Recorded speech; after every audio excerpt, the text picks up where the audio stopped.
I'm here with Ash Lawrence. He is the proprietor here at the Sandy Hook Tavern and AJ's Meat Shack. The AJ's Meat Shack portion is that's what we have in front of us. But here at the Sandy Hook, this is a great joint, and this is a joint. This is no a roadside. It's a lot of things, to be honest with you. It's a roadside juke joint.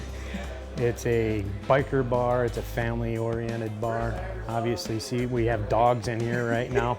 It's just a little bit of everything if you take a quick look around.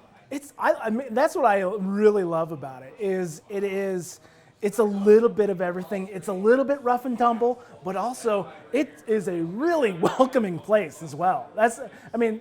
People will drive by or poke their head and make this looks like a little bit rough of a joint, but it's a lot of fun and it's very lighthearted, especially like a Sunday fun day kind of a situation, right? Yeah, and that's kind of structured the way I wanted it, and that's kind of the way I am. I'm rough around the edges, but I'm very cordial to everybody.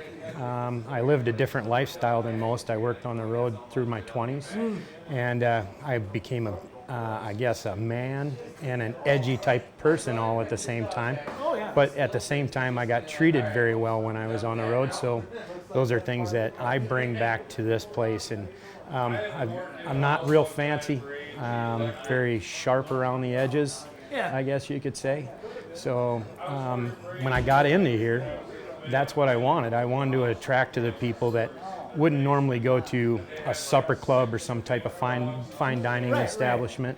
And I was a biker when I got in here, so that kind of explains the biker mentality and the biker look and all that. I totally get that. Well, I don't know. I'm getting real hungry. I'm looking at the food. Let's just jump right in here. We got here, this looks like a lovely shrimp taco. What do we got going on here? What's going on with this guy? Well, I actually grew up in Baltimore, Maryland, on the harbor, so I've kind of accrued a taste for seafood that's not necessarily given around the Midwest. And I also worked in New Orleans for 5 years of my life, so the shrimp taco is kind of a East Coast and a New Orleans infused. Sure. Yeah, what kind of spices am I tasting on this guy? There's a little bit of New Orleans, and then there's a little bit of Chesapeake Bay in there. The New Orleans stuff is house-made seasoning, but I can't get any better than the Chesapeake Bay seasoning that we use. Mixture of the both is wonderful. That's incredible. Thank you. I mean, as we look at it, you're not a fancy guy. No. You're a pretty simple guy, right? I would say maybe a step or two above a meat and potatoes type guy, because I do have a different palate than just meat and potatoes. It's not bland. This is full of flavor, wonderful. It's got that shrimp is so good with the cheese and the spices. That's incredible. Let me grab this. That's what I want right there. The shrimp right there.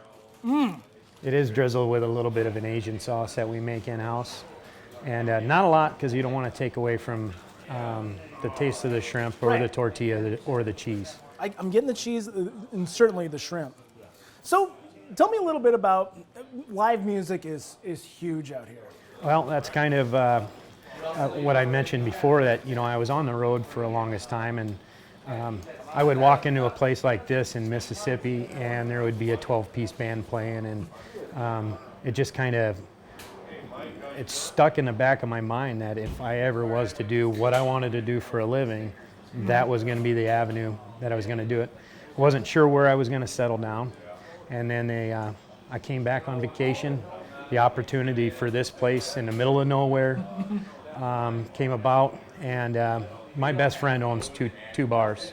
My cousin owns one, and my three other second cousins own a tavern also. And you bought one anyway? And I bought one anyway, yeah. And I grew up in the business. My uncle owned a bar for 27 years.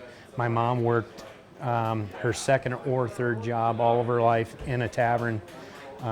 I've cooked all through college and then was in taverns all my life, whether it was sweeping or mopping or bussing tables or anything like that. Right. So I guess that's kind of where all that comes from.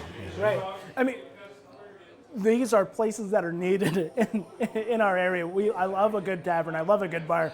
But I know it's an extremely difficult business. But you've been making it work for how long? We're going on our 19th year. 19 years. 19 years, yes. how do you keep going? I mean, how is it? I mean, what's keeping you going this far? Well, I don't think it's funny that you say it. It's a need and a want to succeed, be the best at what you do. Well, so that taco, you sold me on that guy. That was incredible. In fact, Clean Plate Club, that was wonderful. That was great. Let's just jump in over here. I don't know if I'm going to be able to knock this out in the time it takes to. Yeah, I'm going to need only a couple out of here. What do we got on going? That is a gyro, and which is my favorite food on the planet. And I just started serving that this year. And I don't have the room to do off the cone, so I kind of found a couple different places that do a processed sliced piece of meat that I really enjoyed. Narrowed it down to one. I make my own tzatziki sauce, and I think that's what makes that. This is wonderful. This is absolutely incredible.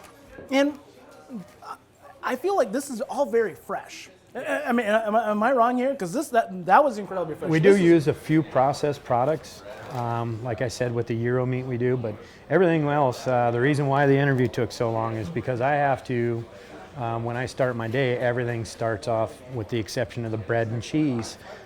We do all the lettuce is cut by us, all the meat is cooked by us, processed by us, the burgers are balled together by us, portioned. There's just a lot that goes into it, but if you want to be able to be in control of the way your stuff tastes, that's what you have to do. This is quality. I mean, that's the only way I can say it. It's quality. The flavors are there. It's a wonderful gyro. You're not doing anything flashy. You're not doing anything more, but it is a solid gyro. It's a tad unconventional, but that's kind of what we are. I mean, that's what I mean. A tad unconventional. Now, you said burgers. I've had a few of your burgers. They're absolutely wonderful. What do we got going on with this? This is the best seller. This is a Philly cheeseburger. It's a 1/4 pound cheeseburger topped with sirloin steak, about 5 ounces of sirloin steak and Swiss cheese and some sauteed onions. It's a burger that has a little bit of mayonnaise on it, but other than that, I get insulted when I see somebody put another condiment on it because it just speaks for itself. It came to me in a drunken haze one night. That's the best way to come up with recipes, I'm sure. We knew we were serving good burgers. We knew we were serving good steak tacos. I had a little bit left over, went home, and I put them two together, and then now I have my best-selling burger, and I'd be willing to bet we sell probably 4 to 1 of those, and that's a $10 burger compared to a $5 burger. Right. So. I'll tell you what, the meat flavors they're great. I mean, everything it's still wonderful. It's warm, it's juicy, and the cheese blending and mixing it all together, that's great. No, you don't have a lot of condiments in here. You don't have it's not oozing and dripping sauces all over it, but it tastes great. So why pollute it, huh? And the beef is all 100% Wisconsin beef, sourced locally from Hobber brand meats. And then the bun, they moved, it used to be my neighbor, they own Sutter Bakery in East Dubuque, and I just honestly believe that the bun that they produce makes my burgers the way they are. Well, I can tell you care a lot about your food. You care a lot about your patrons, that's for sure. And what a great place.